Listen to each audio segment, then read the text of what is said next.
ஒரு 13, 15 வயசுல உங்களுக்கு மகனோ, மகளோ இருந்தா, ஒரு பேரண்ட்ஸா எந்த அளவுக்கு உங்களுக்கு அவங்கள தெரியும்? லட்சக்கணக்கில ஸ்கூல் ஃபீஸ் கட்டி, அவங்க விரும்பி கேட்கக்கூடிய எல்லாத்தையும் வாங்கி கொடுக்கிறதோட தங்களுடைய கடமை முடிஞ்சதுங்கிறது தான் பெரும்பாலான பேரண்ட்ஸுடைய மனநிலையா இருக்கு. ஆனா அது பத்தாது. 10 பருவத்தில இருக்கக்கூடிய உங்களுடைய பையனோ, பொண்ணோ கண்டிப்பா நீங்க வீட்ல பார்க்குற மாதிரி வெளிய இருக்க மாட்டாங்க. அங்க அவங்களுக்கு வேற ஒரு முகம் இருக்கும்.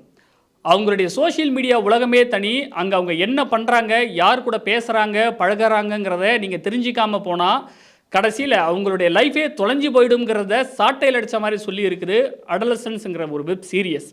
இன்னைக்கு உலகமே இத பத்தி தான் பேசிக்கிட்டு இருக்கு. இந்தியாவிலயும் ட்ரெண்டிங்ல இருக்கு. பாலிவுட் செலிபிரிட்டீஸ் தொடங்கி தமிழ் சினிமா பிரபலங்கள் வரைக்கும் கண்டிப்பா எல்லா பேரண்ட்ஸும் பார்க்க வேண்டிய ஒரு வெப் சீரியஸ் அப்படின்னு பரிந்துரைக்கக்கூடிய அளவுக்கு இதனுடைய தாக்கம் இருக்கு. நெட்ஃப்ளிக்ஸ்ல வெளியாகி இருக்கு. திடீர்னு அதிகாலையில வீட்ல தூங்கிக்கிட்டு இருக்கக்கூடிய ஒரு ஸ்கூல் பையன, அதுவும் 13 வயசு பையன போலீஸ் வீட்டு கதவ தட்டி வலுக்கட்டாயமா அரெஸ்ட் பண்ணிட்டு போறாங்க. எதுவுமே புரியாம குழம்பி தவிக்க பேரண்ட்ஸ் ஏன்னு கேள்வி கேட்டதுக்கு, "உங்க பையன் ஒரு பொண்ண கொலை பண்ணியிருக்கான். அதுக்கான எவிடன்ஸ் எல்லாமே எங்க கிட்ட இருக்கு. அதுக்காக தான் அரெஸ்ட் பண்றோம்னு சொல்லும்போது, அந்த பேரண்ட்ஸ்க்கு தூக்கி வாரி போடுது. உண்மையிலேயே 13 வயசு பையன் ஒரு கொலைய பண்ணானா? அப்படி பண்ணியிருந்தா ஏன் அந்த கொலைய அவன் பண்ணணும்? அப்படிங்கிறத பரபரப்பும் விறுவிறுப்பும் குறையாம நேர்த்தியா காட்சிப்படுத்தி இருக்கு இந்த அடலசன்ஸ் அப்படிங்கிற ஒரு வெப் சீரியஸ். மொத்தம் 4 எபிசோடுகள், ஒவ்வொன்னும் 50 நிமிடத்திலிருந்து 1 மணி நேரம் வரைக்கும் தான் ஓடுது. அதுலயும் ஒவ்வொரு எபிசோடையுமே சிங்கிள் ஷாட்ல உருவாக்கி, கதையோடையும் கதாபாத்திரத்தோடையும் நம்மளையும் டிராவல் பண்ண வச்சு, அந்த உணர்வுகள அப்படியே நமக்கும் கடத்தி சொல்ல வந்த விஷயத்த ஸ்ட்ராங்கா சொல்லியிருக்காங்க. அம்மாவுக்கு நீங்க போடுற ஹார்ட் சிம்பல் என்ன கலர்ல இருக்கும்? சிவப்பா? அப்ப அது காதல், அன்பு. இதுவே மஞ்சள்னா ஒரு மீனிங், நீலம்னா ஒரு மீனிங் இருக்குன்னு உங்களுக்கு தெரியாதுல்ல? இதுதான் இன்ஸ்டா லாங்குவேஜ். இதெல்லாம் எதுவுமே தெரியாம ஸ்கூல் பசங்க கிட்ட விசாரணை பண்றப்ப, ஒரு முட்டாள் மாதிரி நிக்காதீங்கப்பா அப்படின்னு ஒரு கொலை கேஸ பத்தி விசாரிக்கிறதுக்காக தன்னோட ஸ்கூலுக்கு வர போலீஸ் ஆஃபீஸரான அப்பாவுக்கு ஒரு மகன் சொல்லிக் குடுக்குறான். எத்தனையோ கேஸை டீல் பண்ண ஒரு போலீஸ் ஆஃபீஸருக்கே ஒரு ஸ்கூல் பையன் தான் கூட படித்த பொண்ணை ஏன் கொலை பண்ணா அப்படிங்கிற காரணத்தை கண்டுபிடிக்க முடியாமல் திணறாரு.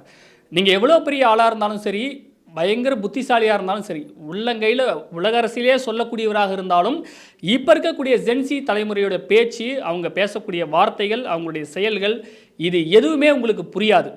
சரி, அது அவங்களுடைய உலகம்ங்க, அதை ஏன் நம்ம தெரிஞ்சுக்கணும் அப்படின்னு கேட்டால், அது மிகப்பெரிய தப்புங்கிற நிதர்சனத்தை புரிய வைக்குது இந்த வெப் சீரியஸ். இன்னைக்கு இருக்கக்கூடிய இன்ஸ்டா தலைமுறை பையனோ பொண்ணோ 10 பருவத்தில் அவங்க எதிர்கொள்ளக்கூடிய விஷயங்கள் என்ன, அவங்களுடைய உலகம் எப்படி இருக்கும், பேரண்ட்ஸ் அதை ஏன் தெரிஞ்சுக்கணும் அப்படிங்கிறத காரண காரியங்களோட சொல்லியிருக்கு இந்த வெப் சீரியஸ். 3வது எபிசோடில் மொத்தமே 2 கேரக்டர் தான். ஜெமிங்கிற ஸ்கூல் பையனும் மிஷாங்கிற சைக்காலஜிஸ்டும். கொலை குற்றம் ப்ரூவ் பண்ணதுனால அந்த பையனை சிறுவர் சீர்திருத்த பள்ளியில் அடைக்கிறாங்க.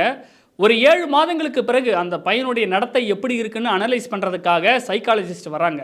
சைக்காலஜிஸ்ட் கேட்கக்கூடிய கேள்விகளுக்கு கோபம், சிரிப்பு, அழுகை, வெறி, விரக்தின்னு எல்லா வகையான உணர்ச்சிகளையும் பாடி லாங்குவேஜில் கொட்டி அந்த பையன் நடிப்பை வெளிப்படுத்தி இருக்கக்கூடிய விதம் உலகத்தரம்னு சொல்கிற மாதிரி இருக்குது. ஜெமியை அரெஸ்ட் பண்ணினதுக்கப்புறம் அவங்க பேரண்ட்ஸை பற்றி அக்கம் பக்கத்தில் இருக்கிறவங்க எல்லாம் தொடர்ச்சியாக தப்பாக பேசுகிறாங்க, குற்ற உணர்ச்சிக்கு உள்ளாக்குறாங்க. அது இந்த சமூகத்துடைய பார்வையும் தோலுரிச்சி காட்டுற மாதிரி இருக்குது. கடைசி எபிசோடில் ஒரு பேரண்ட்டாக பார்க்கக்கூடிய எல்லோரையுமே உலுக்கி எடுக்குது அந்த காட்சி.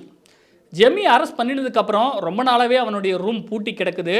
சில மாதங்களுக்கு பிறகு ஒரு நாள் அவங்க அப்பா அம்மா 2 பேரும் பேசிக்கிறாங்க.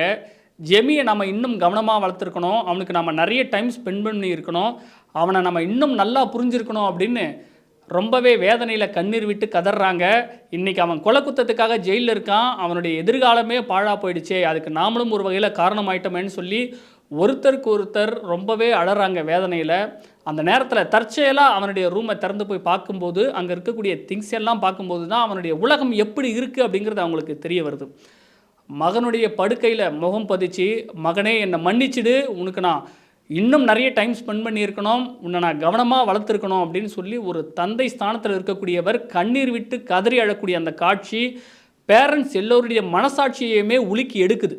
எந்த ஒரு குற்ற பின்னணியுமே இல்லாமல் ஒரு நல்ல ஃபேமிலி பேக்ரவுண்டில் வளரக்கூடிய குழந்தையும் சோஷியல் மீடியாவோட நெகட்டிவ் இம்பேக்ட்னால எந்த அளவுக்கு தப்பு செய்ய தூண்டப்படுறாங்க, இதில் பேரண்ட்ஸுடைய ரெஸ்பான்சிபிலிட்டி என்ன, இப்படி பல விஷயங்கள் இதில் பேசப்பட்டிருக்கு. ஃபர்ஸ்ட் எபிசோட் பார்க்குறதுக்கு க்ரைம் த்ரில்லர் மாதிரி தெரியுது. 2வது எபிசோட் இன்வெஸ்டிகேட்டிவ் ட்ராமா டைப்பில் போகுது. 3வது எபிசோட் சைக்காலஜிக்கல் பெர்ஸ்பெக்டிவில் ட்ராவல் ஆகுது. 4வது எபிசோட் ஒரு ஃபேமிலி ட்ராமா டைப்பில் தான் கடைசியில் முடியுது. இப்படி எந்த ஜார்னர்னு கணிக்கவே முடியாத அளவுக்கு திரைக்கதையை ரொம்பவே வித்தியாசமாக அமைச்சிருக்காங்க. அது மட்டும் இல்லாமல் ஒவ்வொரு கதாபாத்திரமும் தன்னோட நடிப்பை சிறப்பாக வெளிப்படுத்தியிருக்காங்க. வழக்கமான திரைப்படங்கள் மாதிரிலாம் இல்லாமல் எந்த ஒரு தனிப்பட்ட கேரக்டரையும் குற்றம் சொல்லலை, ப்ளேம் பண்ணலை, வில்லனாக்கலை. பிள்ளைகளை எந்த நேரமும் பேரண்ட்ஸால் கண்காணிச்சிக்கிட்டே இருக்க முடியுமா? அவங்களுக்கும் நிறைய கடமைகள், பொறுப்புகள் இருக்குது. அதே நேரம் குற்றம் செய்ய தூண்டக்கூடிய ஃபேக்டர் என்ன? சோஷியல் மீடியாங்கிற விஷயத்தையே முழுக்க புறம் தள்ளிட்டு பிள்ளைகளை தனிமையில் வச்சு வளர்த்துட முடியுமா? இப்படி பல்வேறு பரந்துபட்ட பார்வையில் ரொம்பவே நுணுக்கமாக அணுகியிருக்கு இந்த வெப் சீரியஸ். சுருக்கமாக சொல்லணும்னா பேரண்ட்ஸ் எல்லோருக்குமே ஒரு பாடம். ஜென்சி தலைமுறை ஏன் இப்படி இருக்காங்க? அவங்களுக்கு ரியல் லைஃப்பை பற்றி எதுவுமே தெரியல அப்படின்னு பெங்களூருவை சேர்ந்த பிரபல நிறுவனத்தோட CEO கூட அண்மையில் சொல்லியிருக்கார். ரீசெண்டாக ஒரு காலேஜுக்கு கேம்பஸ் இன்டர்வியூக்கு போனதாகவும் அங்கே இருக்கக்கூடிய 50 பேர்கிட்ட ஒரு கேள்வி கேட்டேன். அந்த 50 பேரில் மொத்தம் 2 பேர் தான் அதுக்கு சரியாக பதில் சொன்னாங்க. 5th ஸ்டாண்டர்ட் படிக்கிற பையனுக்கு கூட அதுக்கான பதிலை சொல்ல முடியும் அப்படின்னு ரொம்பவே வேதனைப்பட்டு சொல்லியிருக்காரு. ஜென்சி தலைமுறைக்கு சோஷியல் மீடியா தெரிஞ்ச அளவுக்கு ஒரு பேசிக்கான ப்ராப்ளம் சால்விங் ஸ்கில் கூட தெரியல. இதெல்லாம் தெரியாமல் அவங்க என்ன பண்ண போகிறாங்கன்னு சரமாரியாக வெளுத்து வாங்கியிருக்காரு. பர்சனல் லைஃப், ப்ரொஃபஷனல் லைஃப் ரெண்டுலேயுமே இப்போ இருக்கக்கூடிய ஜென்சி தலைமுறைக்கிட்ட நிறைய சிக்கல்களும் சேலஞ்சஸும் இருக்குது. ஒரு பக்கம் அடலசன்ஸ் வெப் சீரிஸில் காட்டின மாதிரியும், இன்னொரு பக்கம் பெங்களூரு CEO சொன்ன மாதிரியும் ஜென்சி தலைமுறையை வளர்க்கக்கூடிய பேரண்ட்ஸ் இன்னமும் அதிக கவனம் செலுத்தி வளர்க்கணும். அப்படி இல்லைன்னா அவங்களுடைய எதிர்காலம் நிச்சயமாக கேள்விக்குறியாகும். இது தவிர டெக்னாலஜிக்கல் அட்வான்ஸ்மெண்ட்டால் வரக்கூடிய சிக்கல்களையும் பேரண்ட்ஸ் கண்டிப்பாக சமாளிக்கணும்.